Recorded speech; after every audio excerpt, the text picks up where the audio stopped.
Mulai sejak tanggal 27 Juni kemarin tuh tiap malam itu UGD kita menerima 20 sampai 30 pasien dengan COVID dengan membawa rapid antigen positif dan kondisi sesak.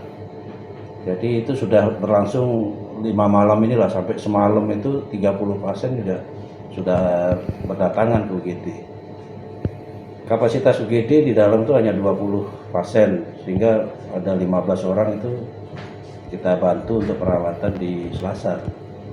Jadi Selasar ini bersifat darurat dan minimal pasien yang datang itu sudah mendapat oksigen. Itu yang untuk mengatasi sesaknya. Jadi ketika antrian waiting list di UGD sudah banyak, terpaksa kita mencarikan bagaimana pasien ini bisa dirawat inap. Karena tidak mungkin dia selama perawatan di UGD.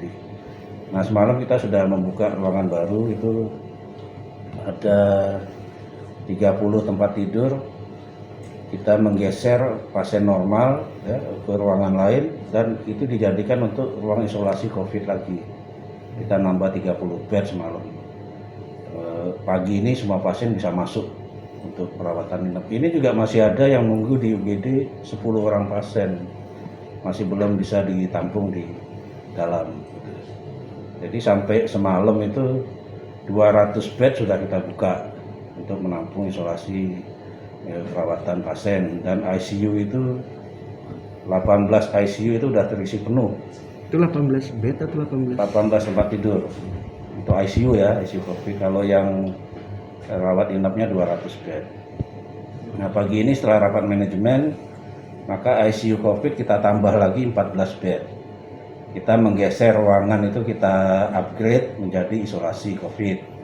Peralatannya kita sudah sediakan. Kemudian kita upgrade lagi ruang rawat inap, itu ada 50 bed. Kita menggeser pasien umum semuanya konsentrasinya di gedung Anggrek Hitam aja.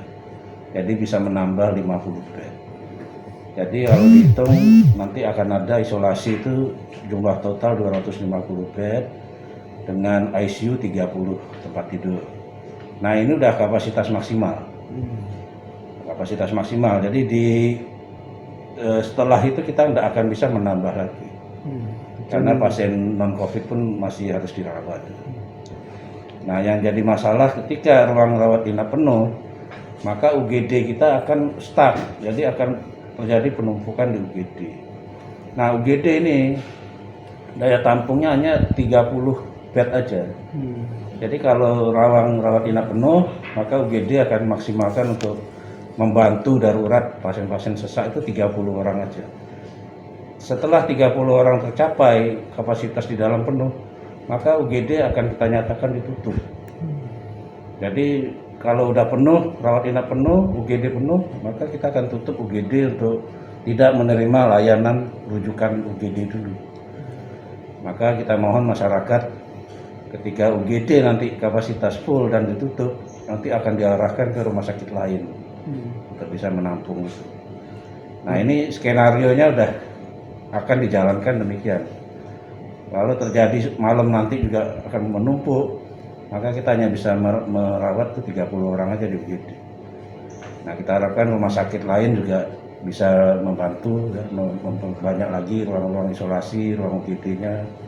Dan masyarakat diharapkan kalau hanya gejala ringan atau yang tidak sesak lah, gejala-gejala panas, dingin atau yang nyeri-nyeri batuk pilek gitu ya, yang tidak berat, itu bisa isolasi mandiri gitu.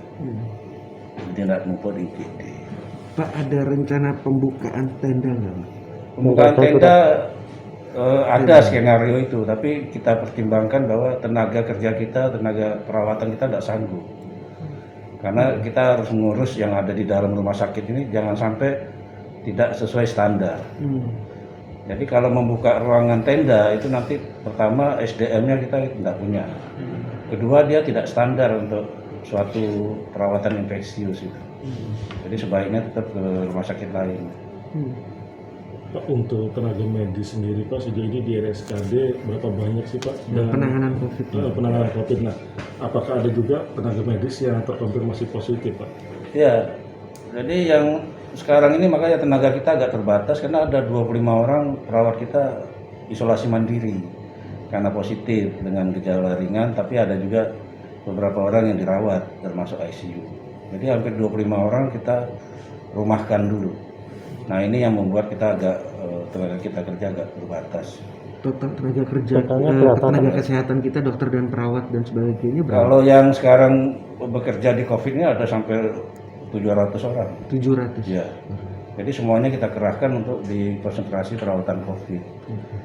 Nah, yang jadi masalah ini kan akan tingkat kelelahan petugasnya kan akan tinggi. Jadi kita sudah mulai merekrut pagi ini untuk menambah tenaga baru perawat ya yang masih muda-muda atau yang baru. Silahkan aja gabung ke RSKD.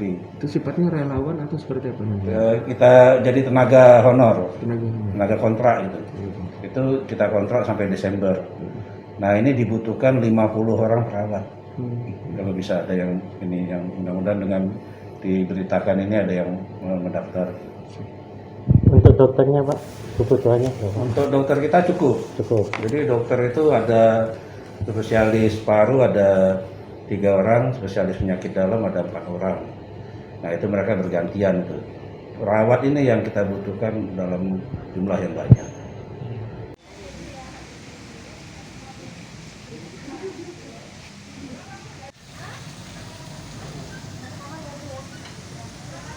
Masih sudah nonton? Jangan lupa like, subscribe, dan share ya!